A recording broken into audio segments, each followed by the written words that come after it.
Ladies and gentlemen, boys and girls, welcome back to another episode of Because I Have a Live Mic here on Fluent Radio. Ladies and gentlemen, this is a special episode because this is not just a regular episode of Because I Have a Live Mic.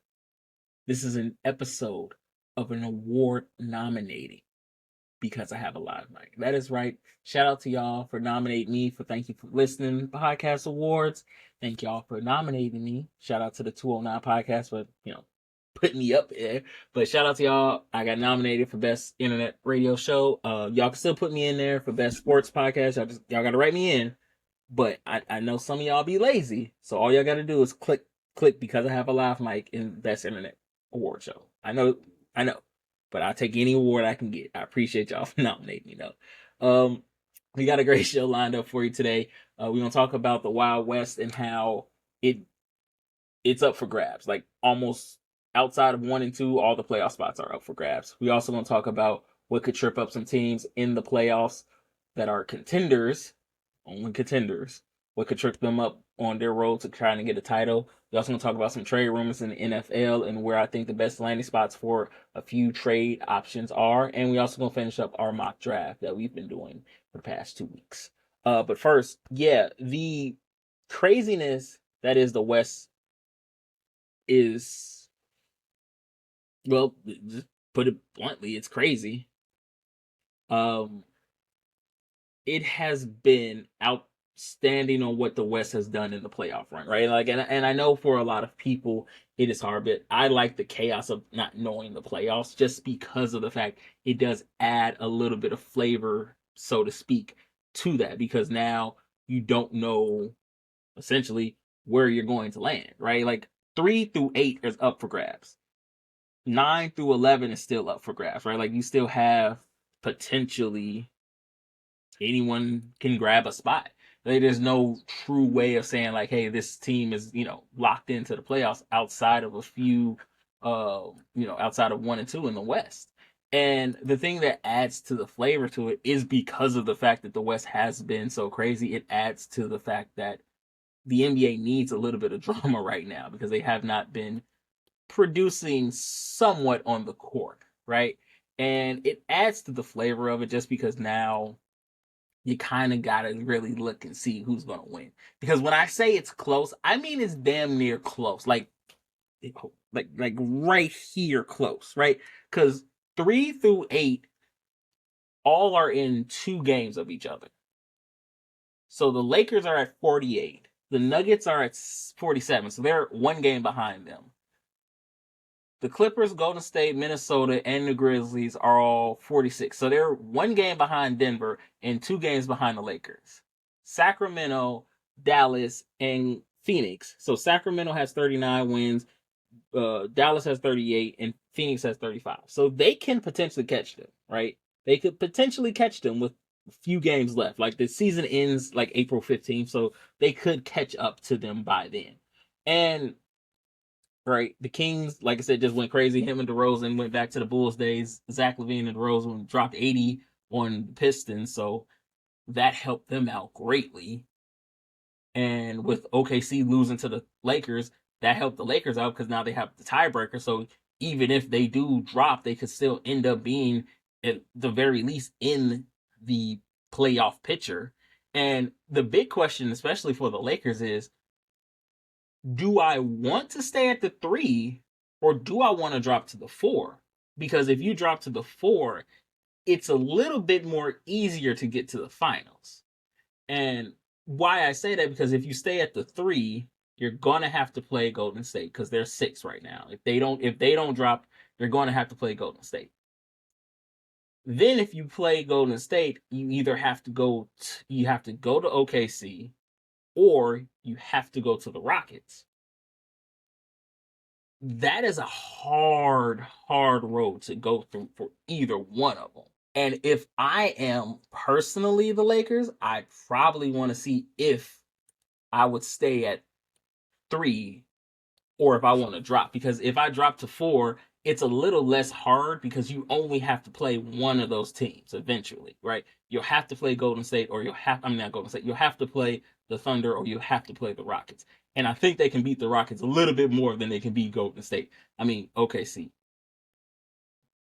Just because of the fact that they do have a somewhat of advantage over Oklahoma City Thunder, not from the, I want to put this correctly, not from the fact that OKC can't play, but I just think the experience from LeBron, the experience from Luka will help them out a little bit more than the inexperience of the Thunder, right? Like that team is young. Outside of Caruso, there isn't too much, playoff experience with this squad.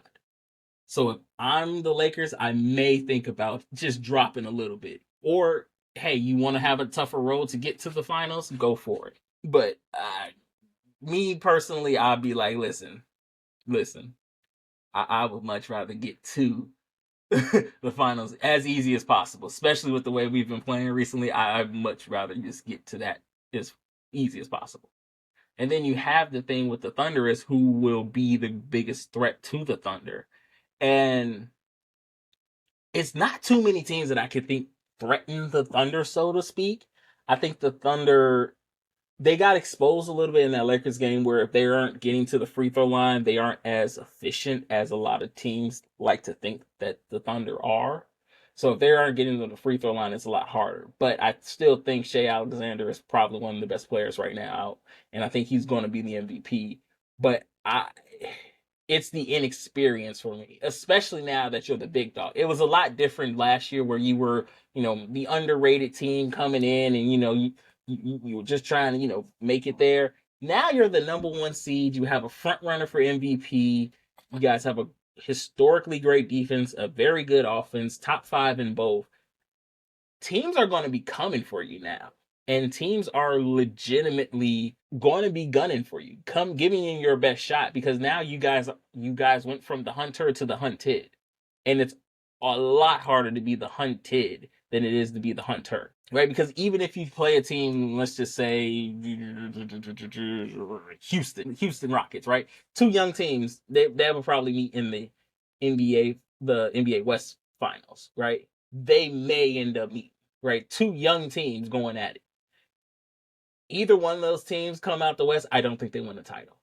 If, let's just say, OKC Thunder go against Golden State, Golden State's probably going to win that series just on the fact alone that Golden State, again, has way more experience in finals, especially with Jimmy, with Steph, with Draymond, with Steve Kerr. It's going to be a lot harder, right? Denver, they can beat Denver. Denver's defense is so terrible in transition. Like, I don't even want to talk about it. They can beat that. But if you're OKC, you got to start looking at the matchups wisely because you're locked in the number 1 seed. You got home court advantage throughout the whole playoffs. So no matter what, you got to figure out who am I the most not worried about, but who am I concerned more about? So that's just me. And as far as a lot of these other teams go, like the Clippers, at this point, what are the Clippers doing? Like, they're just in the way. I'm sorry. But if the Clippers play Denver, Denver's wiping the floor with them because I don't know what Kawhi is going to do. We all know how playoff Harden is. They don't really have anybody over there that is truly threatening to them. So, good luck with the Clippers. Y'all got it. Y'all got it. Whoever played the Clippers, get ready for a nice little first round bye, basically. As long as y'all don't get hurt, Denver should be fine. If the playoffs stay like where. Minnesota is the only team that's a little bit threatening because they're getting that late game surge, right? Like, Ant paid that $1 million up front for baby mama drama, said, I'm done. We about to play basketball right now. And they are playing some basketball, right? Like, they are on a nice little winning streak, like 5 games. So watch out. Right? Minnesota is coming. And Minnesota is one of those teams that is just weirdly good for no apparent reason. They are so weird, right? Like, one week they look terrible. They don't look like the team that was in the Western Conference Finals a year ago. And then another week they look like they can beat anybody. Like, Minnesota is so mind-boggling. It is so weird. And Memphis, good luck. Memphis fired their head coach. And I'll put it to you like this. Whenever it comes to like someone firing their head coach, especially when they fired their head coach, good luck. because that's a sign. I said it last week. That is a sign to where the head coach goes, and then a lot of players follow. A lot of players follow. And it's so weird because of the fall off from Memphis, right? And I know a lot of people are going to say, well, it's because of Ja, his antics. And listen. Do I like what Ja's, his antics and what he does? No. But he is still a star in this league. He has still gotten a whole bunch more grace than a lot of other people would have. So as far as like some of the antics goes, the problem is it was cool when y'all was winning, right? Because remember, they came out to the beatbox theme, doing all of that gritty doing all of the stuff on the floor. It was cool when y'all was winning, when y'all was, a hot team, when, y'all was winning playoff series. Now that you're losing, you can't switch it up. You can't try to be like, all right, well, now we got to go from what was someone making it work to now essentially trying to change it up and try to do something different. And I'll say this, Dillon Brooks leaving that team hurt it way more than a lot of people want to give credit for. Dillon Brooks and Marcus Smart leaving that team really hurt that team chemistry. Because Dillon Brooks and Marcus Smart was the guys on that team that would do what they were, in the enforcers, basically. They were the enforcers. Like, nobody, if anybody messed with Ja, those are the guys you went after. Those are the guys that, I want to be careful how I say went after him, but those were the guys that kind of had his back, right? Steven Adams, nobody messed with Steven Adams, right? And losing those guys, like, I know a lot of people don't see it on like the stat sheet, but it's the little things that count. It's the little things that matter. Dillon Brooks getting under people's skin mattered a lot, right? Some people were able to like wave it off, some people were able to deal with it, but he got under some people's skins and it threw their game off. Marcus Smart was the guy there who was defensively a stopper, right? Like, you put him on your best player and he could shut him down. Steven Adams was the big man in the middle who could, be versatile, be able to stretch the point, stretch anybody out, be able to shoot a three every now and then, be able to be a wing person, right? Like, the chemistry of that team, of that 2023 team, has now kind of gone away, and it's lost a lot of the aura around them. So that's why, to me, it feels like they're losing versus just it was the coach's fault. Y'all tried to kind of, and I know why y'all had to do that. Y'all had to kind of soften them up, soften Ja up a little bit more to kind of make it seem like, the gun thing wasn't that bad. But again, most people, when we saw the video, was like, bro, who's holding a gun like this in the club in the first place? I also say, if you go to a club and you feel like you need to have a gun, it's probably not the club you need to go to, especially if you're worth millions of dollars. That's probably not the best place for you to go to. But messing up the chemistry of that team, kind of taking away the aura of that team, is the reason why the team is kind of faltering ever since. And like I said before, it won't be too long before John Moran is not on that squad anymore. So Memphis kind of hurt itself in the long run in my opinion, they hurt themselves in the long run. So, that sucks. But do I think Memphis has a chance? Probably. I think they do. I think they end up being an 8 seed and they probably get bumped off by, Oklahoma City. As far as like Dallas and Sacramento goes, it's hard. I don't think they're gonna. I don't think they get. Dallas is just too crazy right now with everything going on. They they got AD back, and he looks good for what it is. But I just think trying to force him back, trying to kind of get into the playoffs to show them like, haha, see, told you we didn't need Luka. Told you we were good without him, and it's not. You guys are not doing that great, and it's just not working right now. So I I don't think Sacramento or Dallas is gonna get it, and I don't think Phoenix is gonna get in either. I would love to see like a little late game surge for Phoenix, but I don't see Phoenix getting enough in the time frame that they have to kind of bump up anybody. So however you want to fix it, that's how it goes. But I just think, as of now, I think everything is locked solid into where it's going to be. One of the key things I will say is that there are weaknesses among all the top teams in the East and West, right? Like, there are weaknesses among both of them, and we're going to talk about a few of them and see which team could potentially exploit them to kind of get to the finals. We're gonna start with Boston because Boston's such a weird team because they are a top 5 team in defense and offense, and I definitely think their defense gets underratedly looked, right? Like they play phenomenal defense, right? But the one thing that worries me about them is their pace, right? When it comes to like fast break, when it comes to, defensive rebounding, scoring off of that, they're 27th in pace and like what 30th in transition frequency, meaning like getting the ball and scoring in transition. So like off of a turnover, off of a defensive rebound, anything, right? Um, and a lot of that has to do with the fact that they do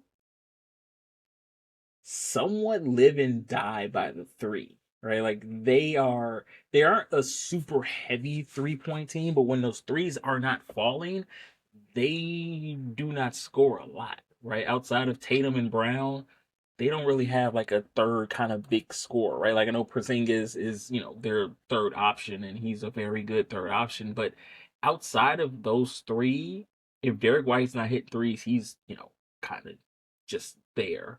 Defensively, he's still good, but if he's not scoring offensively, he's a liability. And if you find a way to kind of shut, you know, at least two of the three down and make one of them be the primary scorer, it's hard for Boston to do that, right? And when people say like, well, we've seen it, right? We've seen it with the Thunder, right? Like they have the best half court defense in the league right now. And when the Celtics played the Thunder, they lost and they went cold a lot with the threes. So like they worry me because going into playoffs, especially if you're trying to make a run to repeat at the title, they have to kind of figure out how they can score without relying on the threes, a lot. And if they can do that, there are not too much weaknesses outside of that this team has. And again, something like that, too relying on the three is something that they can figure out, right? Like you have two phenomenal players out there, you have a team that is great, and you have a great coach. Like they can figure it out. That's why I say like Boston doesn't have too many weaknesses, but if a team like the Thunder or if a team like the Cavs can exploit that, they may have an issue going forward, especially in the playoffs. And speaking of the Cavs, like they have a big, concern as well because while yeah they can score defensively outside of their two bigs, they don't really have like that guy that can defend on a wing, right? Take your pick. Jerome, Garland, Mitchell, they aren't defensive stoppers, right? Like they aren't defensive stoppers. If they can score, yeah, they can score. Don't get me wrong, they can score in bunches, but defensively, it's if it goes to a shootout and they have to play a team like the Pistons, right? I may think the Pistons have a slight chance of beating, right? And if they do get to the finals, going against guys like Caruso, Dort, Hartenstein, Chet, like those are hard people to score on. And if they, can get that pick and roll going and they can get those guards, to score, to be primary defenders on a guy like Shea, good luck, right? Like Shea could kill them from the three. Leaving them on an island by themselves is a bad idea. And then if they do get to the finals, you have probably the best ISO player right now in Shea going after them like that. It wouldn't be a long final. But again, with the Cavs, if it goes to a shootout, and we've seen them have shootouts before, it's hard for me to say like the Cavs would be just completely inept. But defensively, can they get that one stop? Because there always comes down to that one stop that you need for a win. It always comes down to that. And I just don't know if they have the team, or well, not even the team, just the backcourt presence to be able to stop that if it comes down to it. And you can't even say it's inexperienced anymore because this Cavs team is very good. It's very good, right? Like that's why they're the number one seed. That's why they had multiple 10-win streaks in this season, right? They are very good. And they don't get talked about as much as they should. And again, that goes down to a lot of NBA media not really want to cover them because it doesn't get them the views that they like. But overall, this Cavs team has a chance to get to the finals this year. Um, it's just defensively, they are a liability at that point. And you got Golden State. And I've said that I think Golden State are probably the dark horse to win it. I have said that they may win it just this year alone, just from the championship experience, the coaching. You got Steph, you got Jimmy, you got Draymond. It's not hard to take that wild leap and say the Golden State Warriors could possibly win a finals this year. But the one thing that for me is holding them back is their mid-range shooting, right? Like three, we all know Golden State's going to score on three. 3-point ball is not even a question about that. But they're shooting 33% from outside of the paint. So not, outside of the paint and inside the 3-point line. 33%. And if you can force them to start making long twos or, making them be not inside the paint, they have a liability there, right? Like Jimmy is good, but when it comes to like shooting, he's never been like the best at it. And we all know Steph, again, of course, can shoot and score at any point in any place on the court. But once you start going down that list of Buddy Hield, Draymond, Kuminga, it gets hard, especially when you get to those younger players who haven't had that experience yet of having not to be able to just rely on a three. It gets scary. And I know Steve Kerr, again, championship coach. No, I know him, but I don't know him like that. But I know Steve Kerr will figure it out going into this playoff run, especially if they stay at the 6th seed or if they do drop to the 7th seed or whatever. But they will figure it out. I have no doubt in my mind that they will figure it out. It's just very scary for them to kind of sort of have to rely on the three a little bit more than they are used to. So fingers crossed, because I think that. And again, it's not too many teams that can stop them, right? Like I think the Thunder obviously can do that. Again, one of the best half court defenses. Maybe the Nuggets can do it. The Lakers, yeah, but I don't see the Lakers really doing it that much. OKC, obviously. Again, a lot of teams are going to say, I'm going to say OKC can stop them because I think OKC is one of the best teams in the league right now. But I just think OKC, again, the inexperience is going to hold them back a lot. But half the defense wise, if they can just continue to play that, they may be able to knock Golden State out. And speaking of OKC, free throws. We see what happens when they don't get to the free throw line. The game against the Lakers, we see what happens when they're not getting to the free throw line as much. They're 27th in free throw rate. They have the 5th most shot attempts per on defense. And that's saying a lot from a defense that is very good. And if they run into a team that can, get those balls to fall, pause. If they can run into a team that can do that, they are in trouble. If they run into a team like the Nuggets, like the Lakers, who, Luka can get hot at any moment. AR and Dalton Connect have been, connecting very well. LeBron is having this weird score kind of barely streak going on right now where he's like not really dominating. Maybe that 40 is starting to kick in a little bit more than he's used to, but he can get hot at any moment. And yeah, they have a great defense, but if they can get to the free throw line, we've seen it happen. And when Shea doesn't get those calls that he does when he gets to the free throw line, people call him a free throw merchant. He's not a free throw merchant. He's just a player getting those calls now, right? Like he's a star, so he's gonna get the ticky tacky calls. So yeah, he's gonna get to the free throw line. But opponents shoot more free throws. If you actually look at the numbers, they shoot more free throws against the Thunder than they actually, than other teams do. Excuse me. Ooh, excuse me. Denver took like 33 shots against them from the free throw line, right? They have potentially a chance to do, win it all. But I think the free throw and a lot of that inexperience is going to come in because especially once those lights start to get a little bit brighter, right? Like those lights get bright and they get hot and they turn a lot of people into lemon booty. You don't know what lemon booty is. That's when that moment gets a little hard and your butt get a little tight, get a little clenching. You start doing extra stuff that you normally don't do. That's the lemon booty. You just, I don't know what to do. You just start throwing them up. So they have a chance to win it all this year, but inexperience in that free throw rate is definitely going to be a little bit harder for them. And Denver, Denver is so weird because Yes, they have problems on defense. Like they may have the worst defense in the league.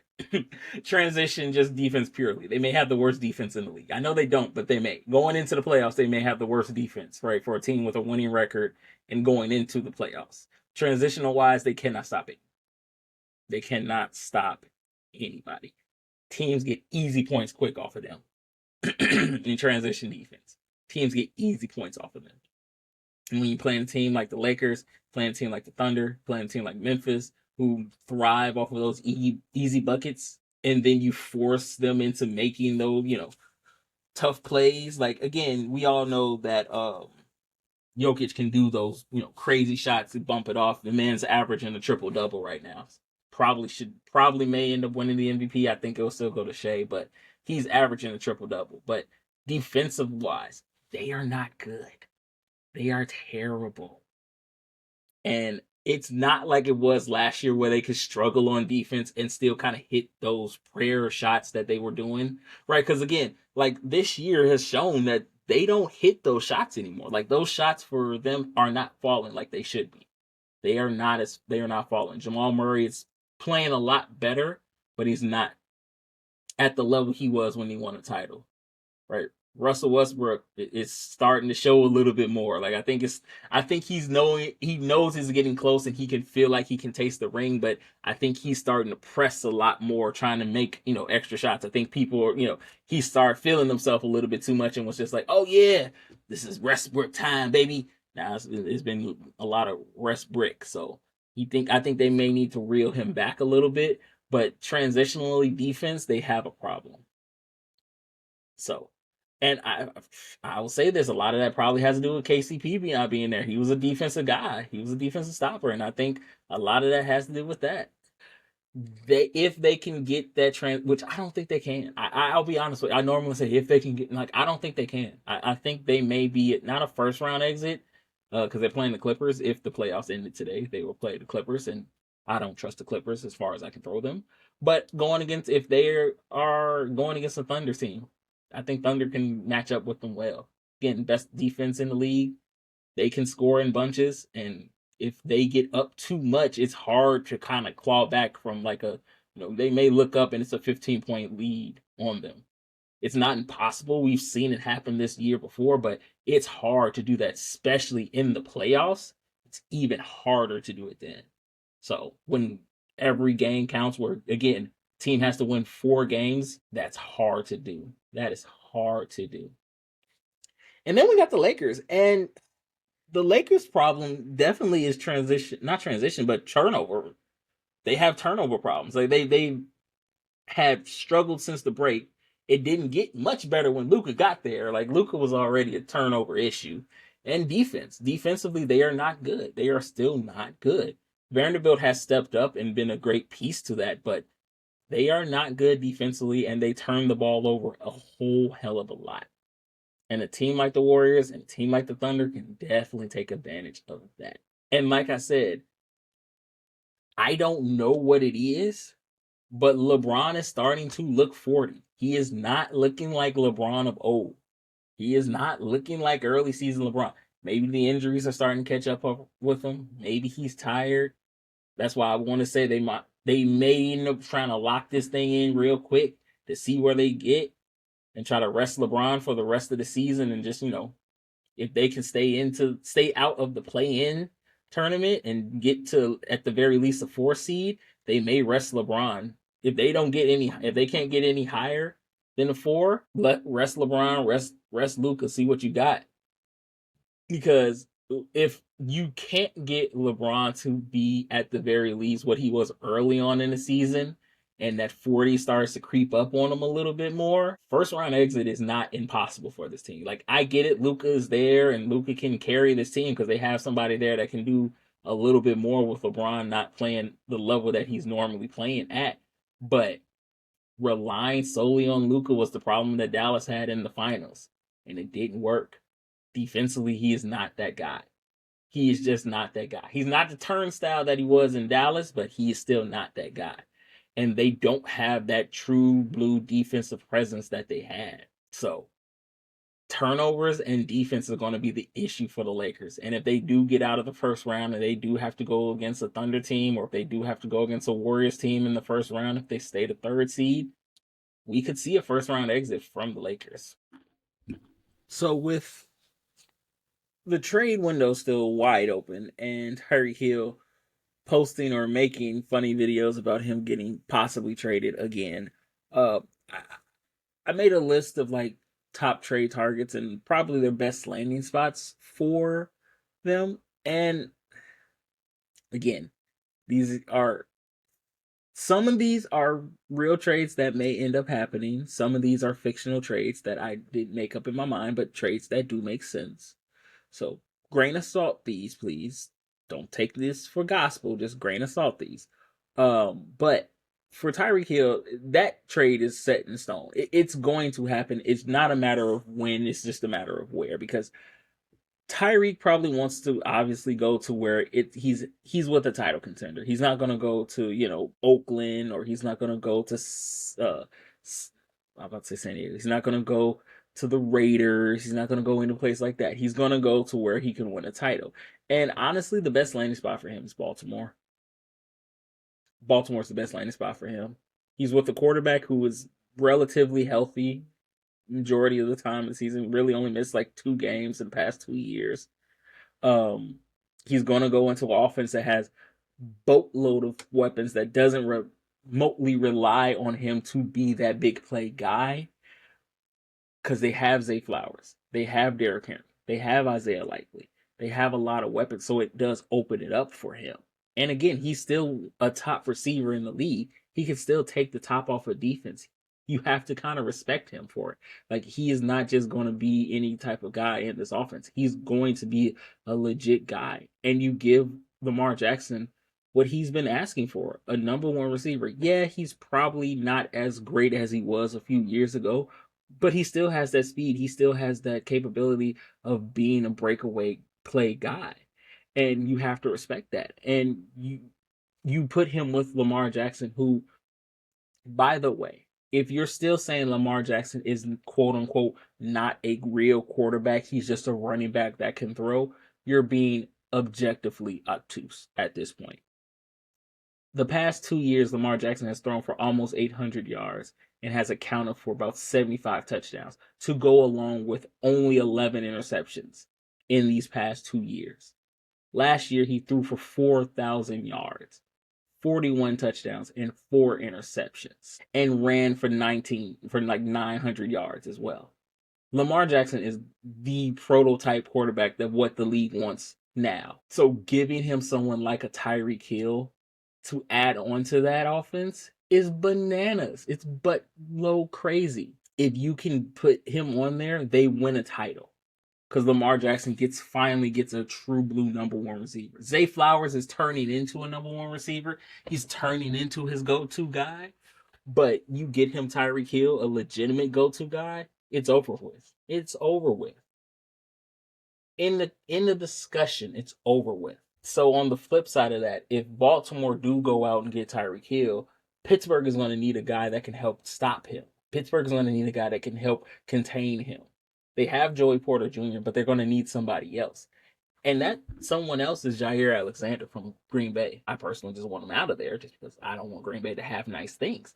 But no, we have seen that he has been on the fence about getting traded for a while. A lot of people in Green Bay are tired of him. He's always hurt, but he's still a very good shutdown corner. He's still very capable of playing the position at a high level. And throwing him over at Pittsburgh, teaming him up with Joey Porter Jr., giving them 2 legitimate shutdown corners on that defense. Yes, the offense needs some help. Yes, obviously they need to find a quarterback, but putting him on that squad, that's a dangerous combination. That is a legit combination. If they can find a quarterback, if they can get that offense together, and they go get Jair Alexander to be on that defense, Pittsburgh might be back. We will definitely be seeing some battles again in that NFC North. AFC North. I would say NFC North because I'm a Bears fan. I'm always thinking of the Bears first. But yeah, no, he definitely can do that. And the reason why I say he won't, again, teams don't trade in division, so they're not going to trade him into, he's not going to get traded to the Bears or anything like that. And you always try to get teams either out of your division or out of your conference so you don't have to see them, especially when it's coming down to the later parts of the season when it's playoff time. So, yeah, he's more likely to go to the AFC. And it is, it is what it is. Now, with that being said, continue to stay in the AFC North. Uh, Cleveland, they don't have a quarterback. Deshaun Watson is there, but we don't know what he's going to be. And after that, they don't really have a quarterback there, right? Like they have Kenny Pickett, but be honest, Kenny Pickett is not the guy for them. And if they don't go and draft a quarterback with the second pick, their best bet is probably to trade for Kirk Cousins. Like I know Kirk Cousins is, up there and he still has that money, but Kirk Cousins is still a good quarterback. He can still play the position well. Is he like a earth-shattering trade move? No. But it does at the very least make them competitive in the toughest division in football, right? Black Air Force Energy is that division. And you got team crash out in Pittsburgh. If Baltimore goes and get Tyreek Hill, you got that craziness. We already know what Cincinnati is. Cleveland is going to get left in the dust. And at the very least, this move shows the guy you paid a boatload of money to in Myles Garrett that you're still trying to be competitive at the very least. Because Kirk Cousins can put up some good numbers. They have a decent receiving core over there. If they don't go out and get a young quarterback, if they go out and get a Kirk Cousins because they do want to be competitive in this division, then yeah, their best bet is to go out and get Kirk Cousins. He's the best player that they could get possibly at that time. And then if you notice in my Baltimore kind of, talk about trade, I left a specific player off, and it wasn't for anything other than because I don't think he'll be there too much longer. Mark Andrews, with the emergence of Isaiah Likely, Mark Andrews' time in Baltimore is coming to an end. This trade, I don't think will happen. I don't think they'll trade Mark Andrews, but with Isaiah Likely there, they may think about it just because, hey, he's cheaper, he's younger, so we have a little bit more time out of him.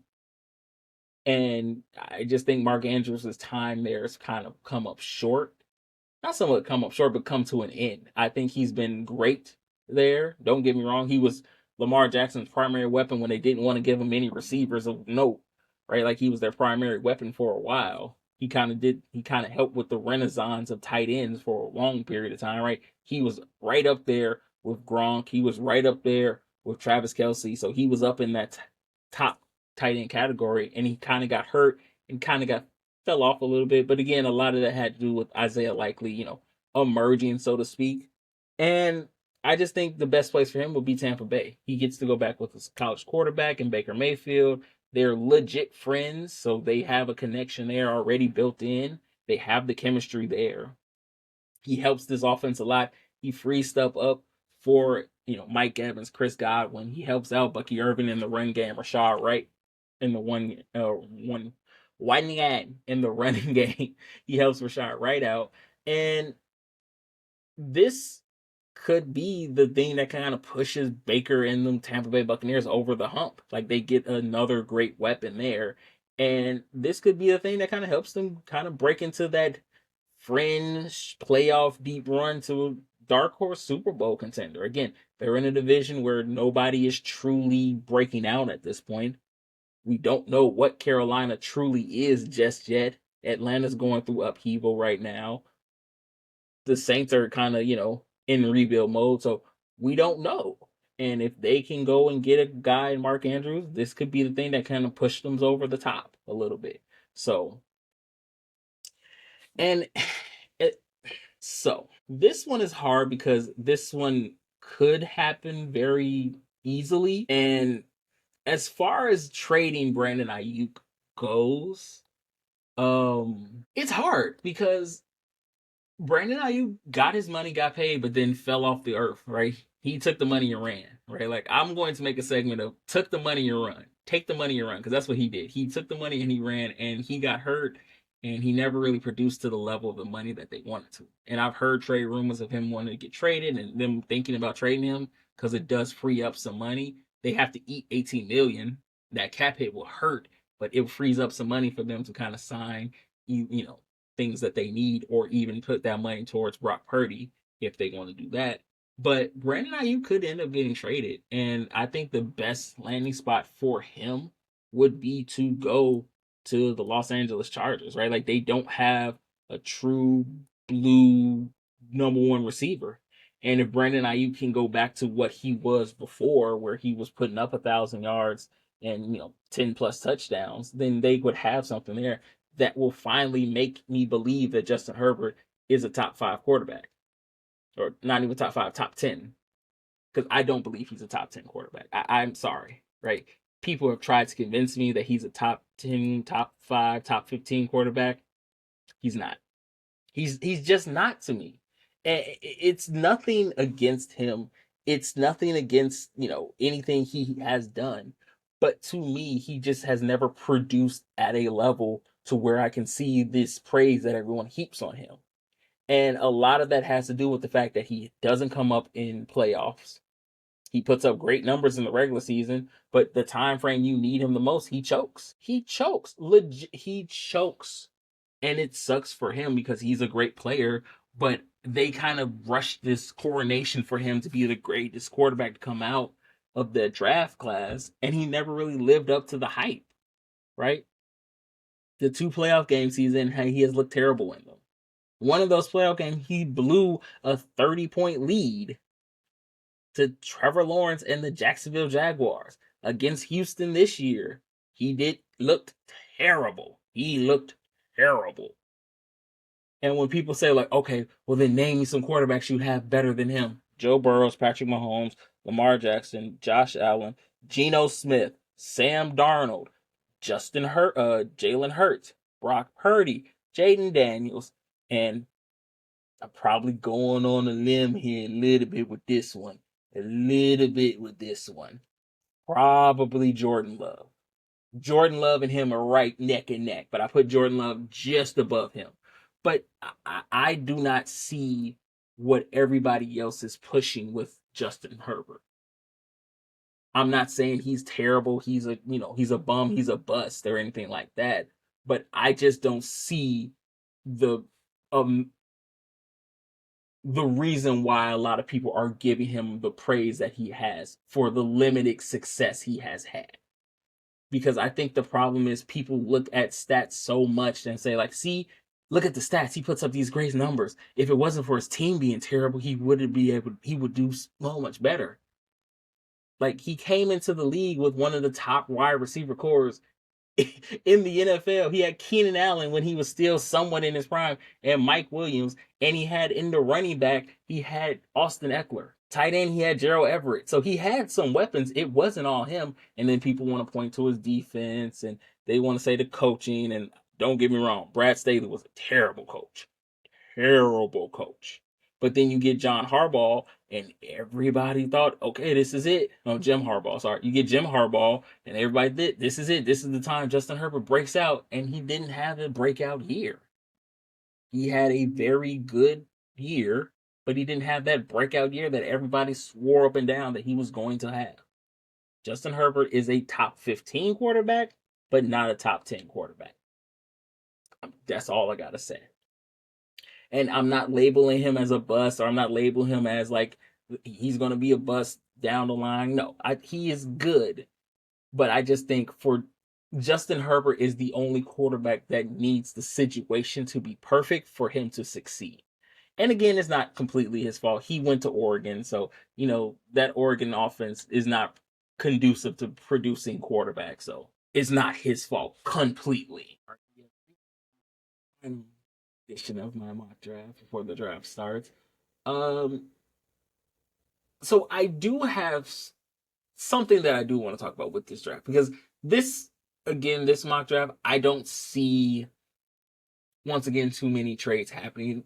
There may be some rumors of a trade going on, mostly between Houston and the Chargers, with Houston trying to step up to get a receiver if he's still there. But outside of that, I don't see too much changing in this, once again in this one. I think again the top part of the draft is so talent heavy that teams are still going to try to trade up and grab them. But the bottom half, you may see like another one, like a crazy trade, like again, you know, Carolina might try to step up and get another receiver, but I doubt that happens this year. Or Baltimore or Buffalo trades with Kansas City and doesn't get a receiver. Still stupid. They lost out on Xavier Worthy and got Keon Coleman, who's still a good receiver, but still, come on now. But as far as this draft goes, 21st pick, the Chicago Bears are on the clock.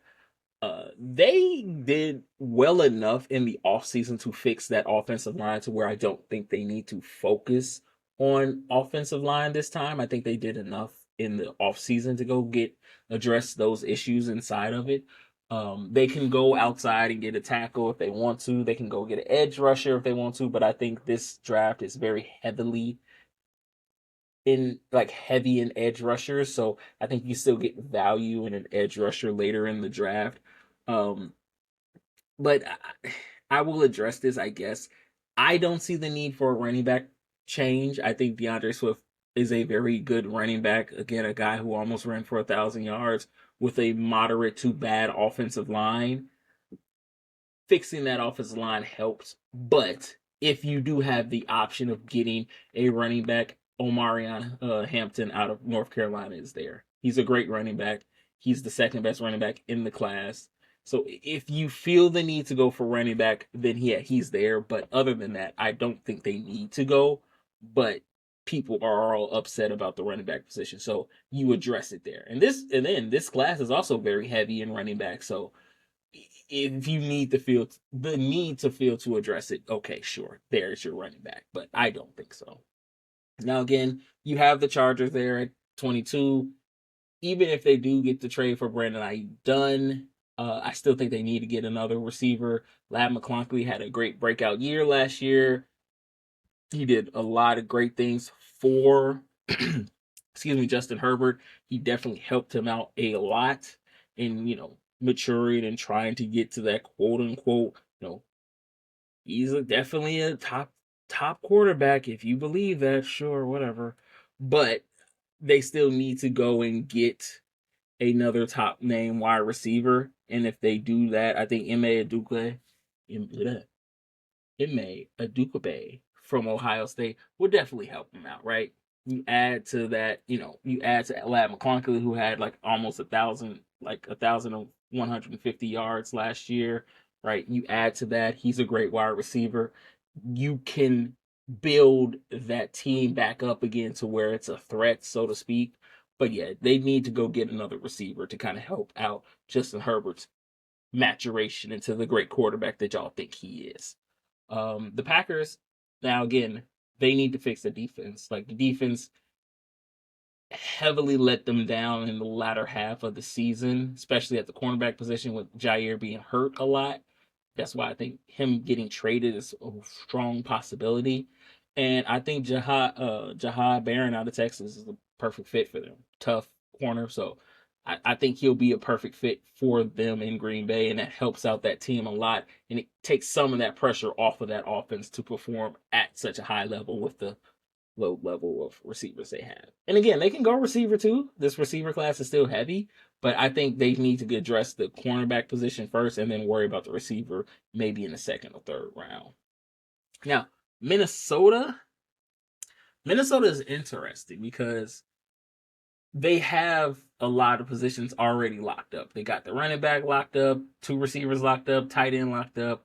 Quarterback is a question mark, but we'll see what JJ McCarthy has. As far as like defense goes, it's solid too. I think the best thing for them to do is see what they're going to do after Harrison Smith retires. They should probably get a safety now. And again, you get a safety who's the top, draft pick. He's going to mature behind a great safety like Harrison Smith.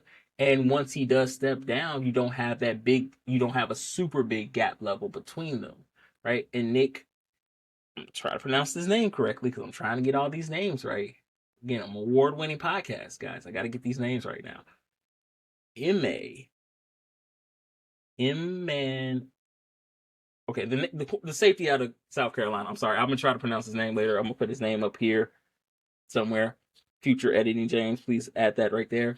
Yeah, he's a great safety out of South Carolina. Again, a South Carolina team that surprised a lot of people, and a lot of that had to do with their defense. And he can definitely take the position of Harrison Smith once he does retire and step down. So I definitely think he would be a great addition to that team. And then you got Houston offensive line.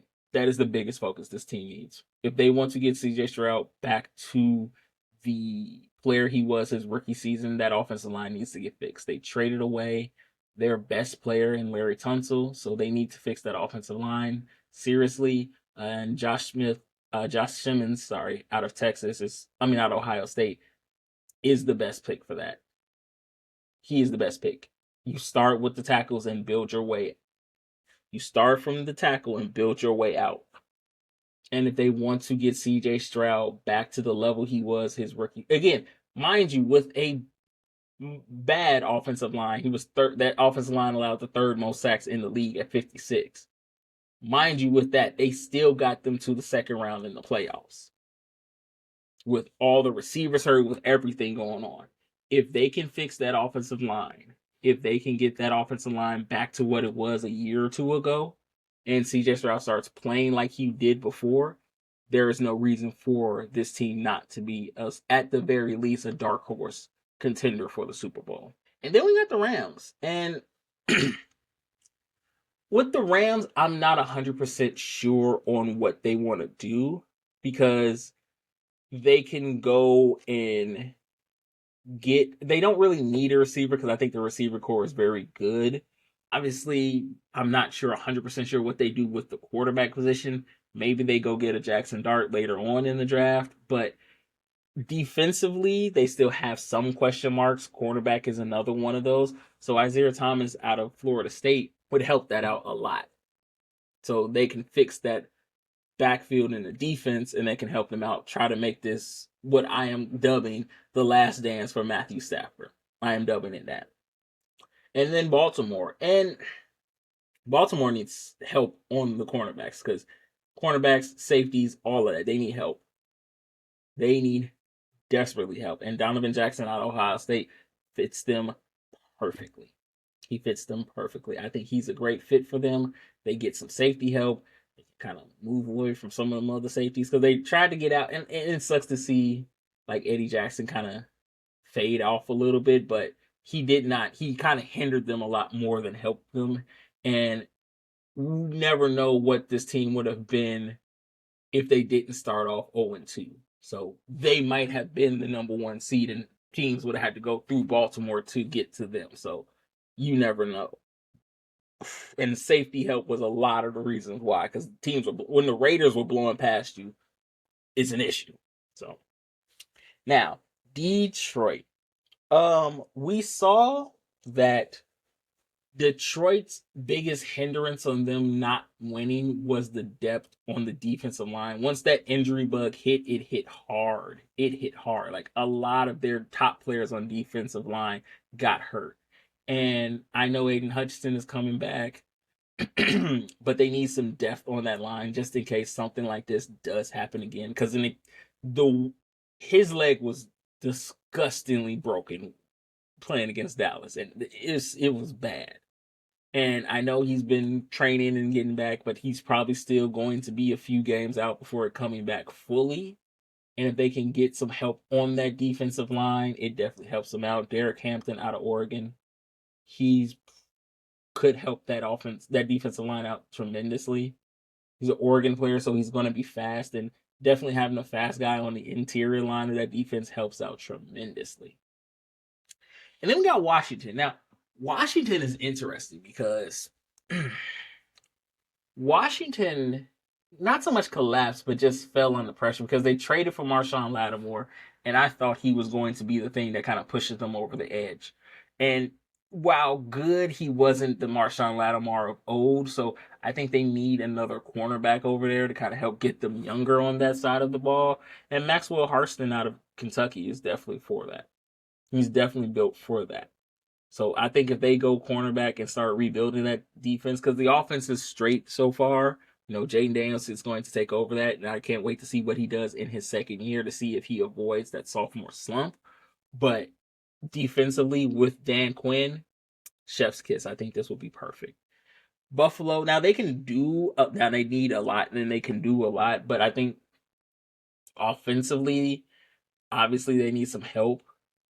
Josh Allen is over there, but he is that offense. But it was the defensive line that kind of fell apart for them, right? They let Von Miller walk, so they don't have Von Miller over there.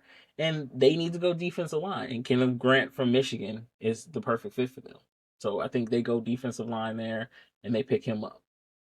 Kansas City, obviously, offensive line is a must for him to rebuild and get back to that Super Bowl winning, get back to the Super Bowl winning ways. And Tyler Booker out of Alabama, perfect. And now for Philly. Philly's defense was ravaged by all season, ravaged, taken apart. Again, a lot of those moves were smart. Trade off, get rid of older players for the younger upstarts. Brandon Graham obviously retired, so they need to, fill that void. And JT Tuafalale, got you, from Ohio State is very good. He's very good. I think Jack Sawyer got a lot more play because he was able to get open because people were double teaming him. So while I think Jack Sawyer is probably going to be better down the line, I think ready to play from game one, JT is definitely that. And that's the mock draft for you guys. I'm probably wrong because Lord only knows the draft is hella unpredictable, but I am confident in the fact that I'm pretty sure 15 out of the 32 picks I did will happen. Some of the trades may happen, but I'm pretty sure about 15 out of the 32 picks are going to happen for sure. And before I head up out of here, I did want to talk about this because there is a piece of legislation going on right now talking about NILs and how college players, how they work for college players. And essentially what is going on right now is that the NIL deal is getting brought before Congress to see essentially if they can just make it a salary cap, right? Like they want to cap it at like 20 mil so that way certain blue bloods like, Texas and Oklahoma, Alabama, Florida aren't just buying players, to win. They essentially want to put a salary cap of like 20 mil on there so that way it's a little bit more of a fair trade. And I somewhat agree. I think it should be a cap on it because it does make it a little unfair for certain colleges, right? If you're not making buku bucks or bringing in a lot of money and revenue, you're going to happen to lose players very easily, right? Especially in basketball, right? Where there is a one and done system for a lot of these players. Some of these players do stay in just for the money, right? Some of these players probably know they're not going to make it to the league, and a lot of them are making good money playing right now, and they can hop from school to school. Now, again, I don't have a problem with players hopping from school to school because coaches do it all the time and nobody bats an eye. But the player does it. It's a crazy situation where we got to stop this. But I am all for fairness, right? So if you're basketball wise, you're a Duke or North Carolina, you're obviously going to be making a little bit more money in basketball. So you can afford to get some of those top name players from the smaller schools. And if you're a football, you're, especially in the Texas teams, right? You got all that oil money because people just love to give money to colleges, especially if they get the chance to control essentially control a college team. They love to do that. If you're one of those schools, but then you're going up against, and like, let's just say you're a smaller school like a North Texas or a, Liberty or a Maine or, Oregon State, or you're some of those schools, those smaller schools, you don't have the money to compete with those schools. So I do think capping it at 20 mil is good because at least it kind of gives you that control back of a little bit of the players to say like, hey, we can offer you this much if you stay and play, or hey, we can offer you this much if you come play for us. So it does kind of give it a little bit more of a true feel of like what it's going to be like when you get to the NBA and NFL, because this is what it's preparing you for, right? Like if you're playing college football or college basketball, 7 times out of 10 you're most likely going to the league, and at the very least it is preparing kids to understand how and ways to move around with money.